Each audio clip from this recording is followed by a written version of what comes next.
Okay, so again, welcome. It's my pleasure to introduce our speaker for this evening. Kieran Somji is a registered nurse and National Priority Advisor at the Canadian Centre on Substance Abuse and Addiction, specializing in the areas of public health, mental health, promotion, social determinants of health, and health equity. Kieran brings both a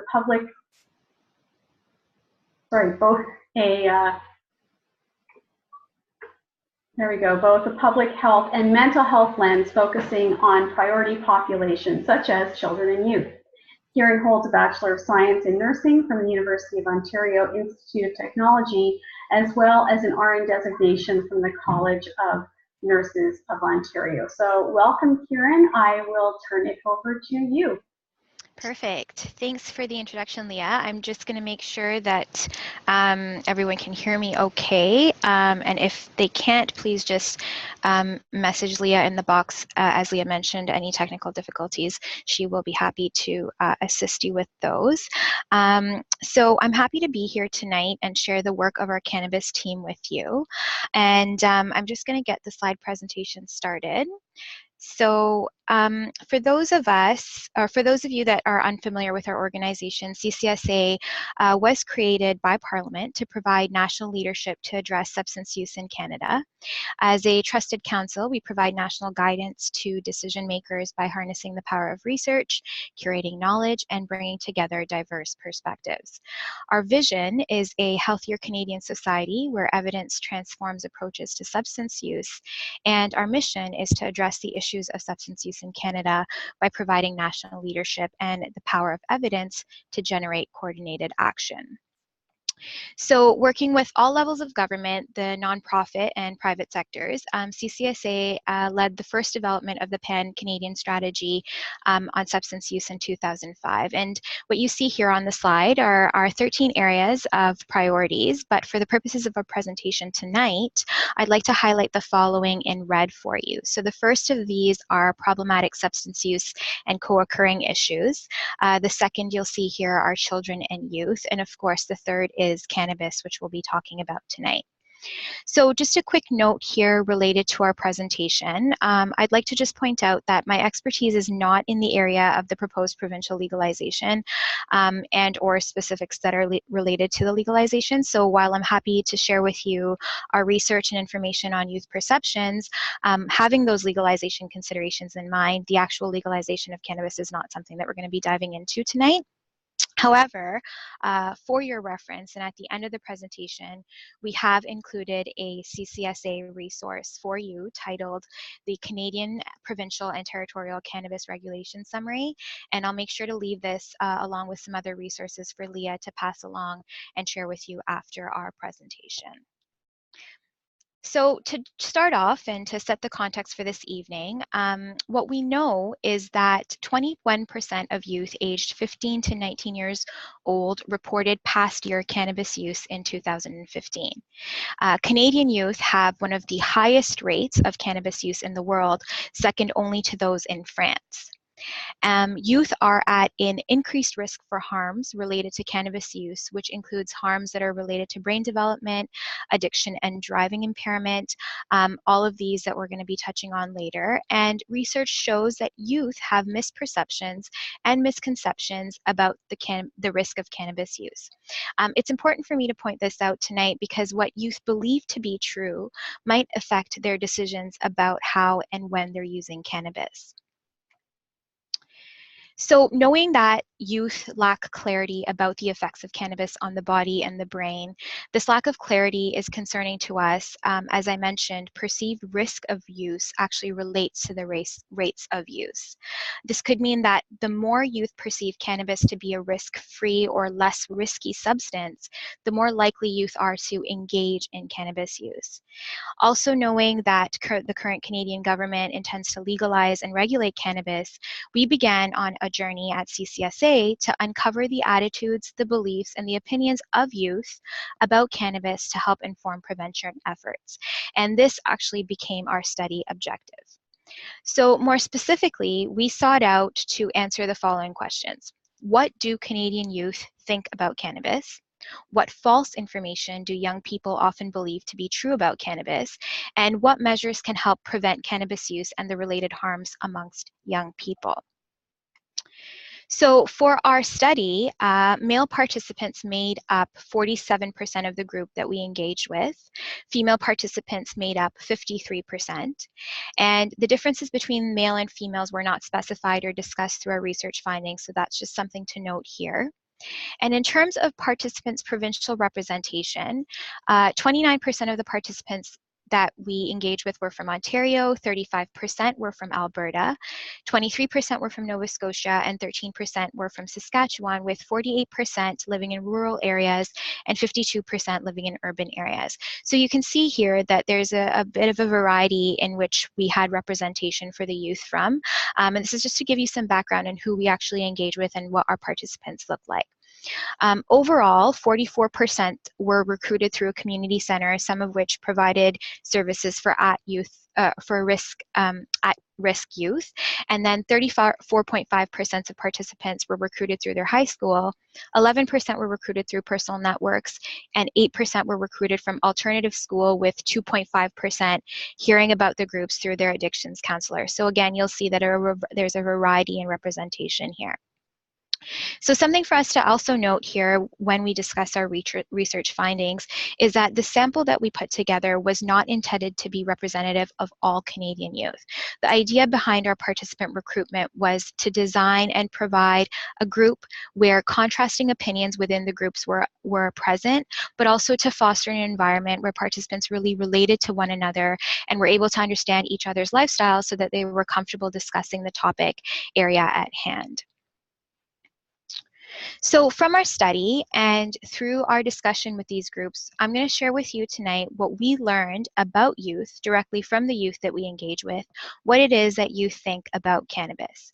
So the hope is that if you're a parent or a youth ally, which includes a friend, a family member, a coach or peer, or anywhere really where you're going to be interacting with youth and conversing with them, that understanding these perceptions will serve as the basis of your understanding in having those conversations, and it'll really inform those conversations that you have with youth when you're talking about cannabis.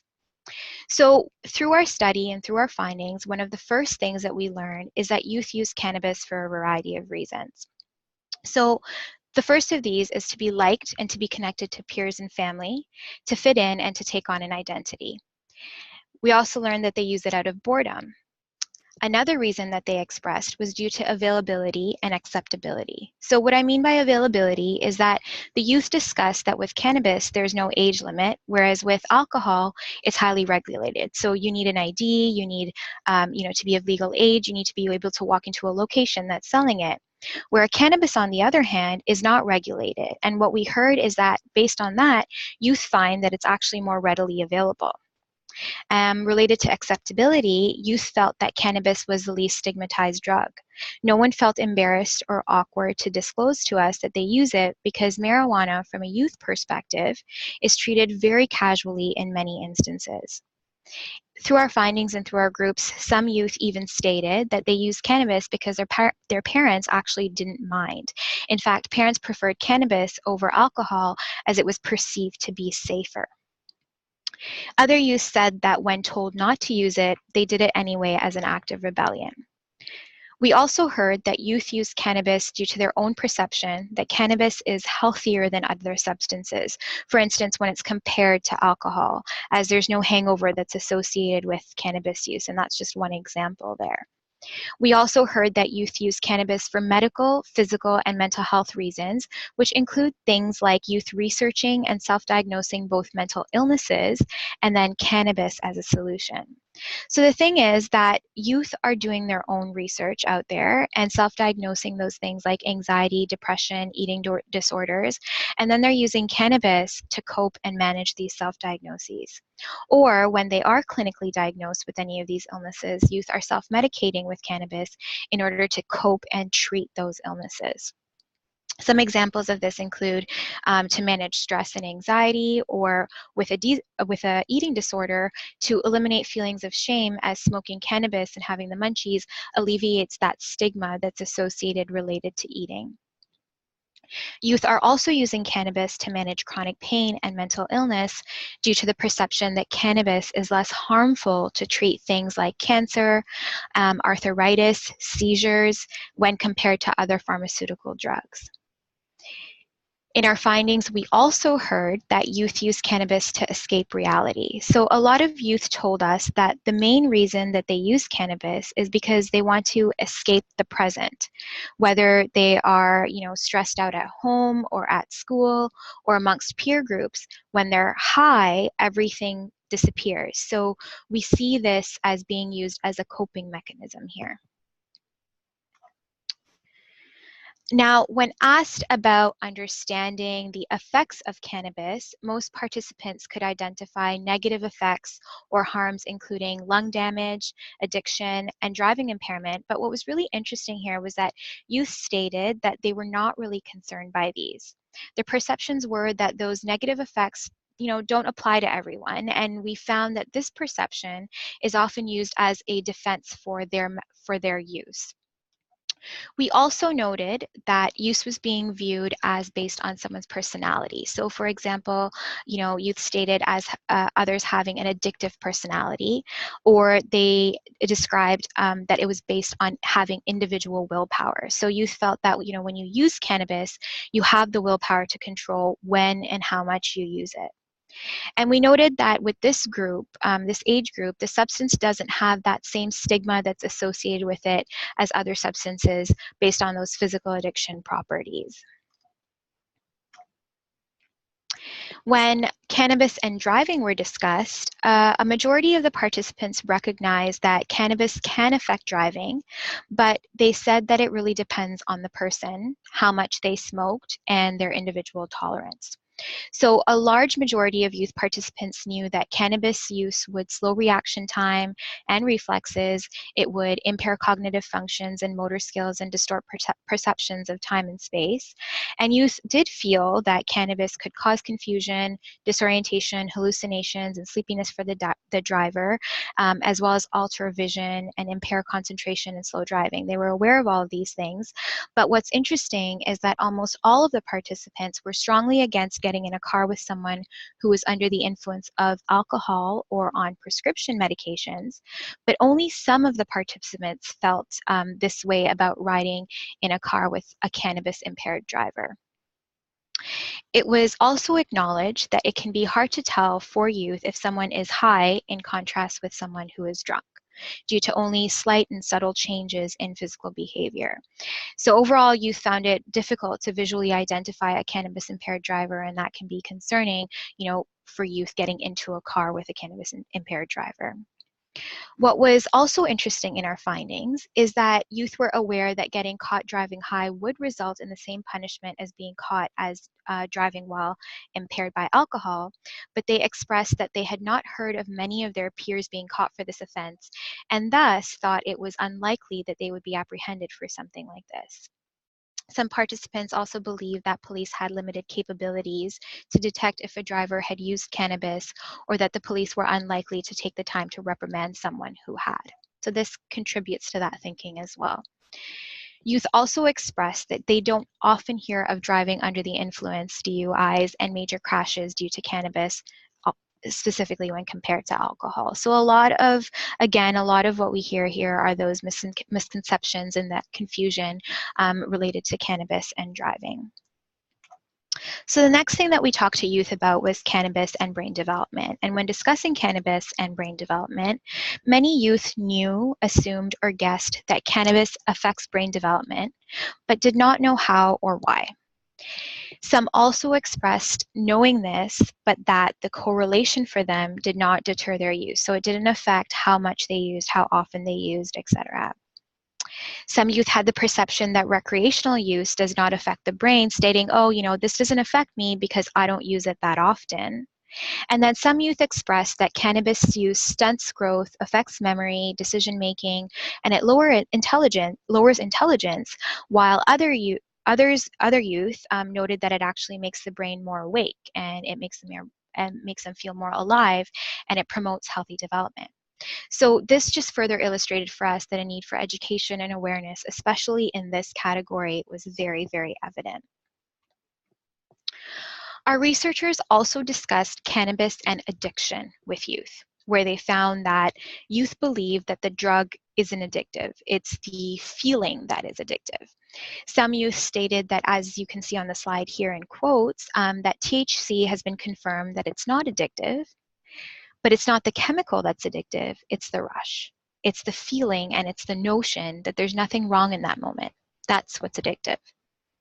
Some youth also looked at cannabis addiction as a mental addiction as opposed to a physical addiction, where the person is addicted to the feeling of being high on cannabis as opposed to the body actually craving the substance. But what was really interesting in our findings is that as they were expressing this, on the contrary, they were also unknowingly describing and experiencing physical withdrawal symptoms. So those things that do actually point out a physical addiction. We also heard from youth that many felt that cannabis was not addictive at all. Um, uh, while others considered that, so we did hear from youth that many felt that cannabis was not addictive at all, while others actually considered cannabis addiction to be in a different category than addiction to other drugs. So for example, noting that it happened over a period of time as opposed to immediately.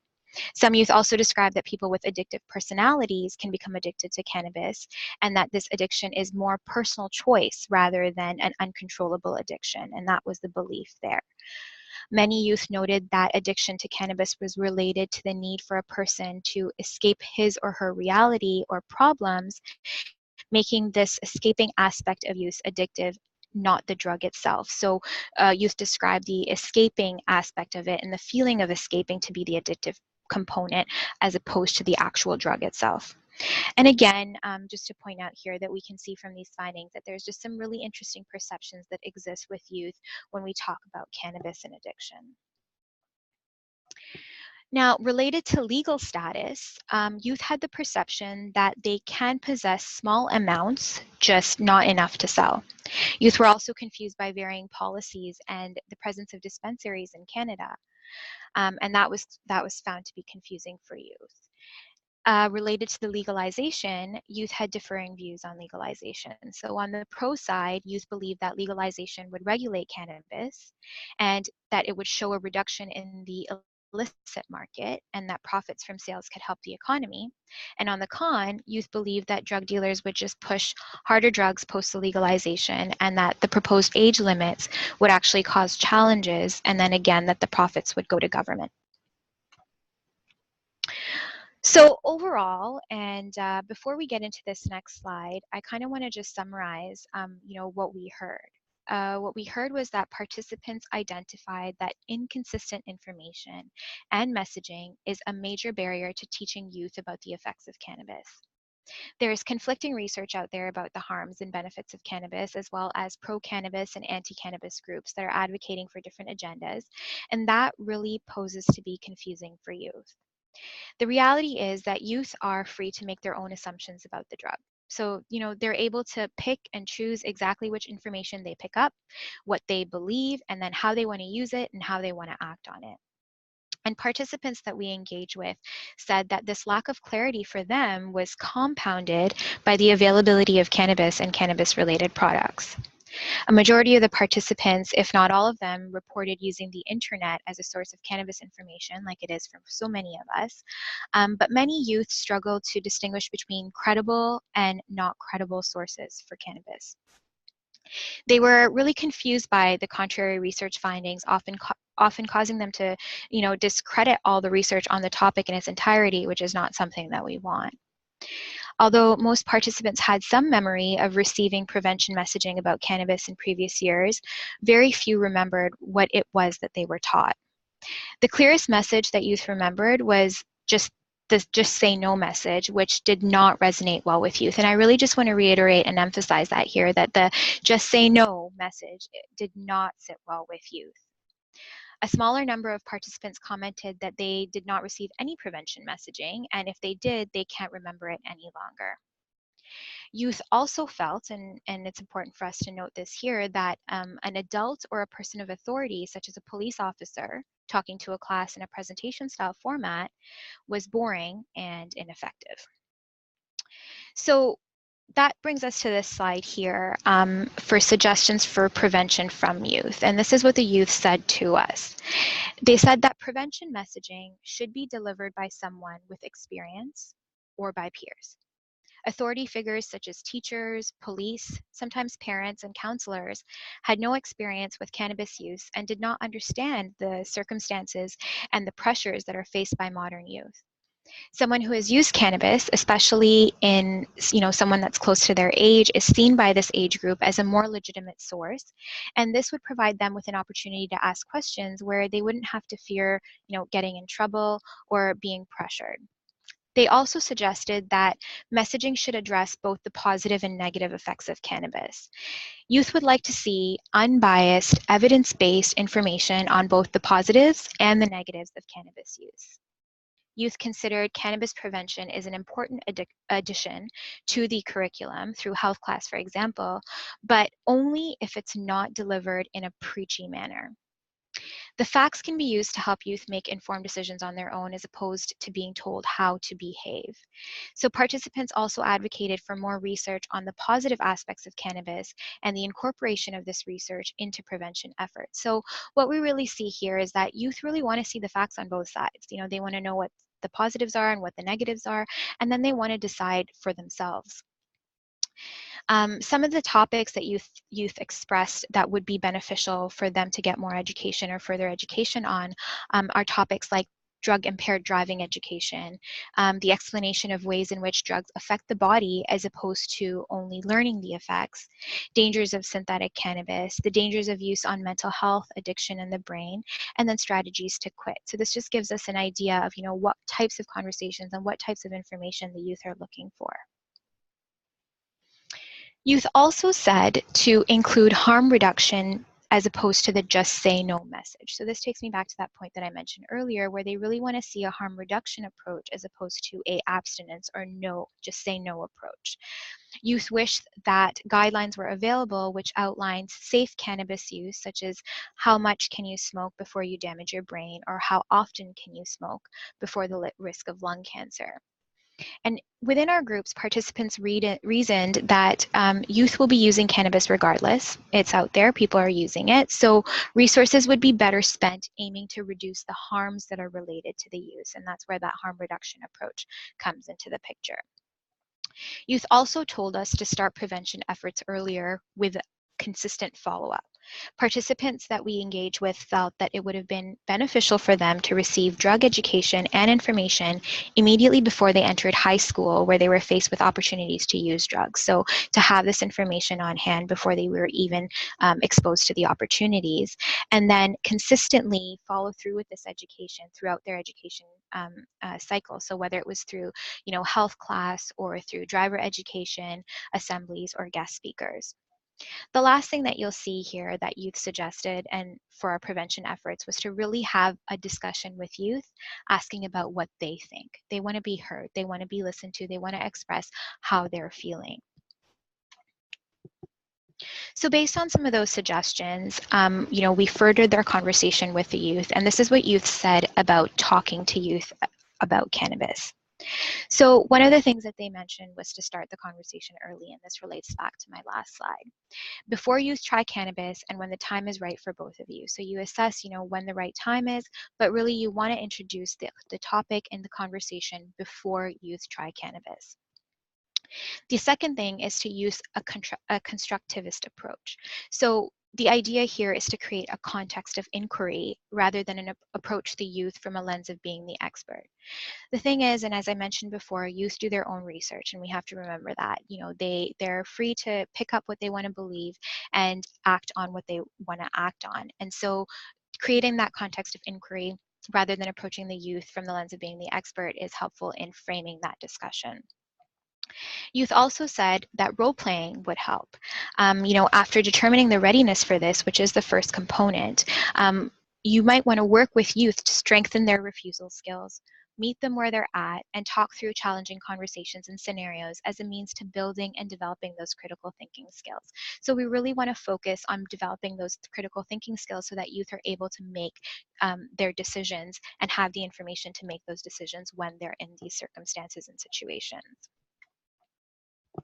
They said that we also need to really listen to them. And this is something that we've heard time and time again and through all of our research findings, that youth want us to listen to them in a meaningful, active, and engaging way. They don't want us to talk down to youth by using language that's criticizing or demoralizing. And they want us to make sure that their challenges, perspectives, and realities are being heard. They also want to talk about life influences. They want us to elaborate with them on their support systems, their friends, their peers, their sports teams, and really discuss the dynamics that exist within these areas. We want to explore the pressures and explore their influences with them and see how that all contributes or how that impacts and affects what they think, feel, and how they act towards cannabis use. The other thing that we heard was to build on self-confidence. Establishing goals and having them thinking about how to achieve their desired future and how substance use may affect or deter their achievement of these goals in a supportive and meaningful way is useful in setting, again, the context and the stage for having this type of conversation. Youth also said to be supportive, and this came out time and time again. So let the youth know that the decision ultimately is in their hands and that you're ready to meet them where they're at and that you're on their side.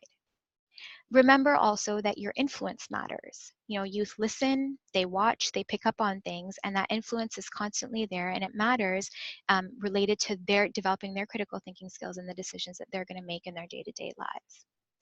The other thing that we heard was to be comfortable with silences. Remember that silence doesn't always mean a bad thing. You're building a trusting relationship here with youth, and silence is and can be a component of building this trust with the youth in your life. The other thing is to be using a skills-based approach and building on those critical thinking skills that we talked about along with those refusal skills. So you really want to try and focus in on teaching youth to think critically about their decisions, starting to identify, why someone may want to start to use cannabis, exploring their thoughts, their perceptions, and their feelings, and then their reactions in those situations.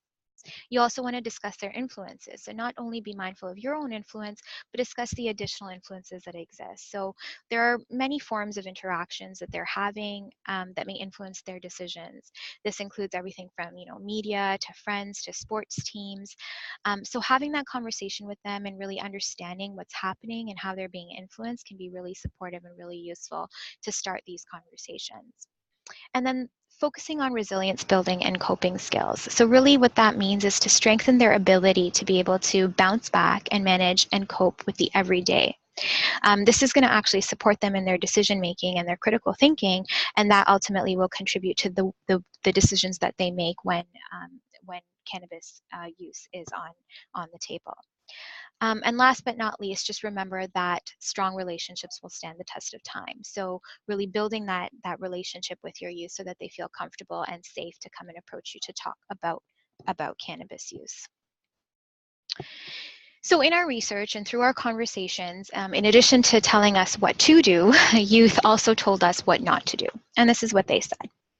Youth said, do not use scare tactics. For example, you will die if you smoke pot. You will lose credibility with the youth when you use scare tactics. Remember that there are many reasons for people using cannabis. Youth do their own research, and scare tactics will ultimately scare them away from having that conversation. Remember that there are also many reasons that people use cannabis for certain benefits. So a lot of people think that, when they provide education to youth, that they're going to make the right and healthy choice. And when you say the healthy choice and emphasize abstinence being the healthy choice, it's a way of actually shaming the youth. And we have to be mindful of that in our conversations. And this is actually called disintegrative shaming, which negatively affects the conversation to have with youth. Instead of that, focus on open-ended questions and try to meet the youth where they're at. So for instance, how do you feel about this topic and what are your thoughts on this topic? The other thing that they told us not to do is not to lecture youth about what to do or judge their decision to use. So as I mentioned earlier, there's a variety of reasons that youth may engage in using cannabis, and judgment ends up creating more of a barrier in conversation and communication with youth. The other thing that we were told of what not to do is to do not exaggerate the harms and really know your facts. So as I mentioned earlier, youth do their research and they know the information, so we should know our information as well. And exaggerating the harms and sort of sharing that false information again leads back to the credibility point of view that I discussed earlier.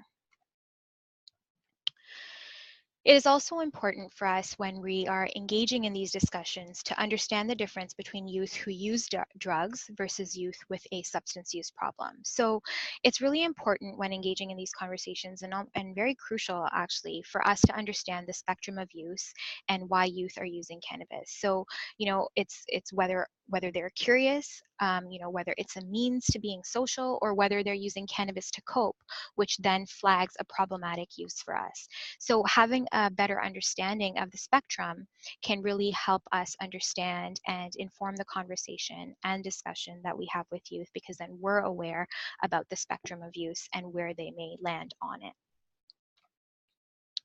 So coming full circle, based on what we know and what we heard about talking to youth, in our research, we were then able to identify what was needed. So we knew that youth are confused about the effects of cannabis, especially given all of the information that's available to them, and that youth did not report having open and honest conversations with family and youth allies, and youth reported that they wanted to be involved in prevention efforts related to cannabis and harm reduction. We also knew and heard that effective tools are available to educate stakeholders and youth allies, including parents, on the topic of cannabis, but they actually lack tailored messaging for youth. So overall, there's a lack of resources and tools providing guidance for those sometimes difficult to have conversations about cannabis. And there's really a need for a tool that parents and youth allies can use to have those trusted and protective conversations with youth, because when youth are able to engage in meaningful discussions about cannabis, they are more informed, and that can support them in their decision making. So that brings us actually to our current state. So in collaboration with Health Canada and with funding from the Canadian Institutes for Health Research, the Canadian Centre on Substance Use and Addictions is actually working on completing a Canadian communication guide that supports youth allies, including parents like yourselves, to engage in meaningful discussions around cannabis. It also supports critical thinking and decision making and provides support for having those non-biased conversations with youth. So the guide is going to educate and inform those serving and interacting with youth about how to have those protective and unbiased, informed and non-judgmental conversations, while providing youth with the accurate information on substance use to inform their decision-making process. And the tool has been created, and it will be in the form of what's called a talk guide, and it's been created with input from youth allies, youth allies and professionals in the field. So the guide has been developed and piloted through tiered co-design workshops with youth and youth practitioners, as I mentioned, through exercises including discovery sessions, user personas, and customer journey maps.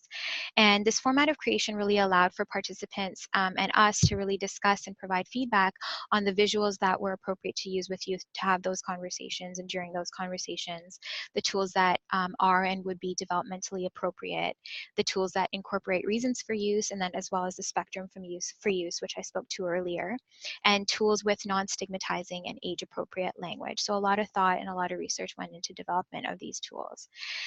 Through our co-design workshops, our findings included that youth want to have conversations that are credible, honest, open-minded, and respectful.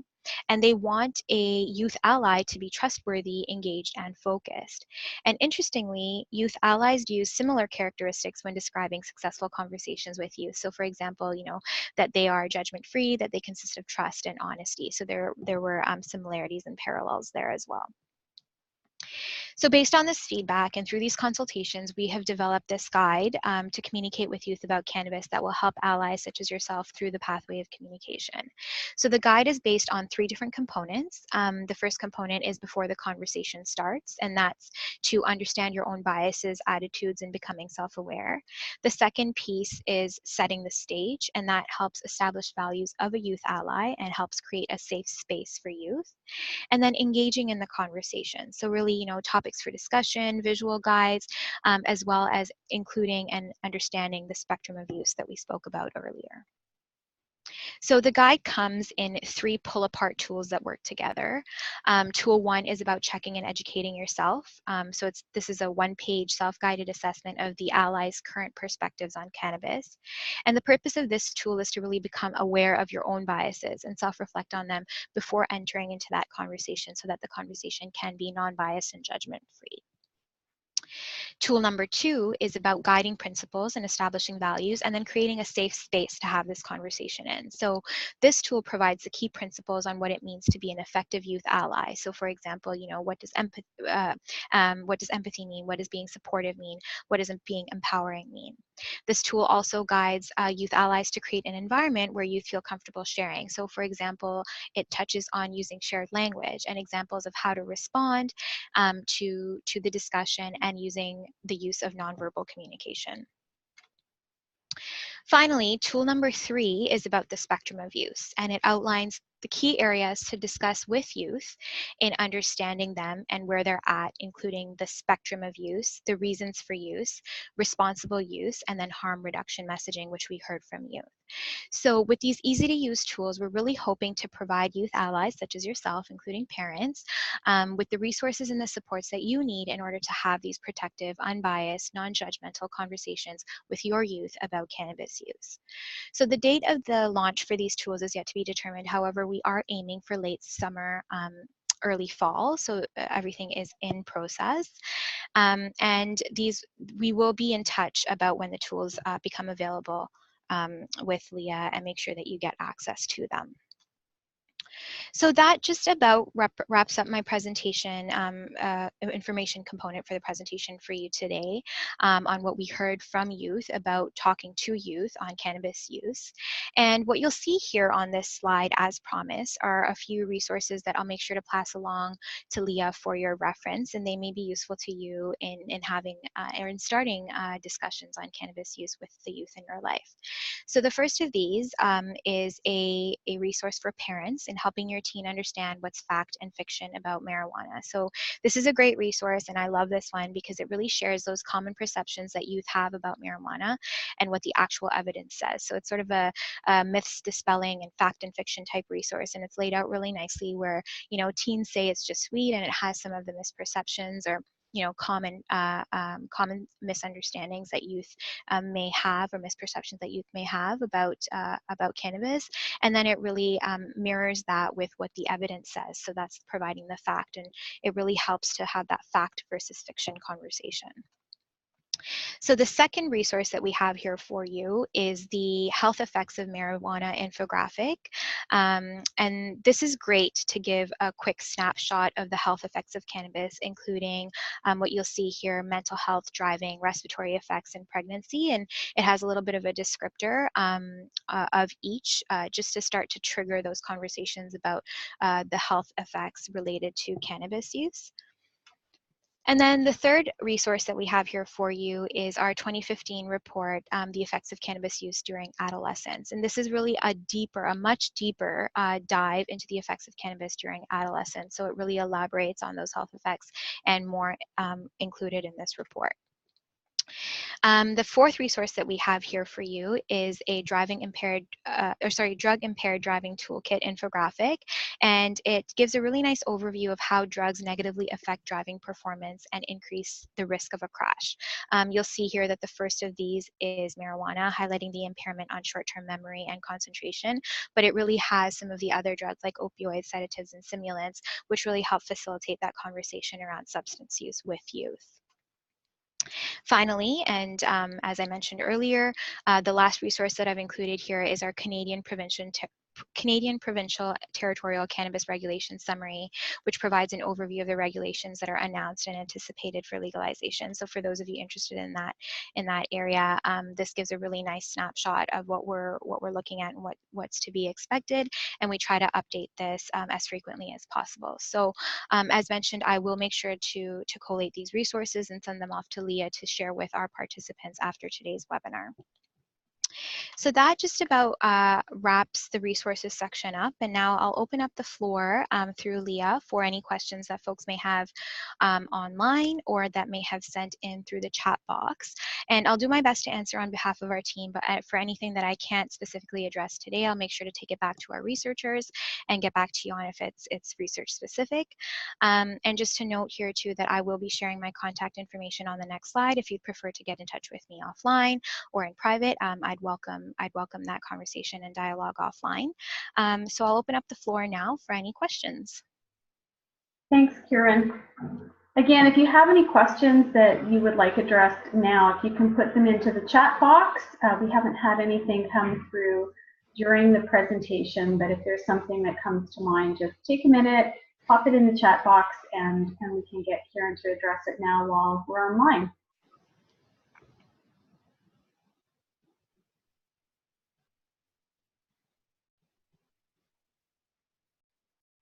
Kieran, just a question about the, and this is my question, about the resources that you referred to. Are you going to send those to us electronically to distribute that way, or are there hard resources that are available also? So I will be sending you links that are available directly from our website. If there are specific requirements for hard copy resources, you can certainly get in touch with me or info@ccsa.ca, and we can see if we can arrange that for you in terms of print copy. But for the most part, we will be sharing. We like to keep it electronic unless there's a specific need for hard copy. Okay, that makes sense. Pretty quick to get them out. Electronically now. Okay, well, I don't see any other questions that are coming up. So thanks for coming, everybody. Hopefully you got some real good, solid helps. There was a lot of information in there from Kieran about what kids are thinking and kind of the background work that they're doing and how we as hearing adults can try and facilitate those conversations so that we have some influence in the decision-making process with our youth as they think about and go through these years that are so challenging, and with this additional factors they have to consider. It's definitely something that as adults we want to be able to open up the floor with them and create opportunities, because it's not always that the kids will come to us. It's more often that as adults we have to go to them and create those opportunities to talk about things, and definitely cannabis use is a big one that's going to be coming up even more so in the future. Okay, so thank you very much for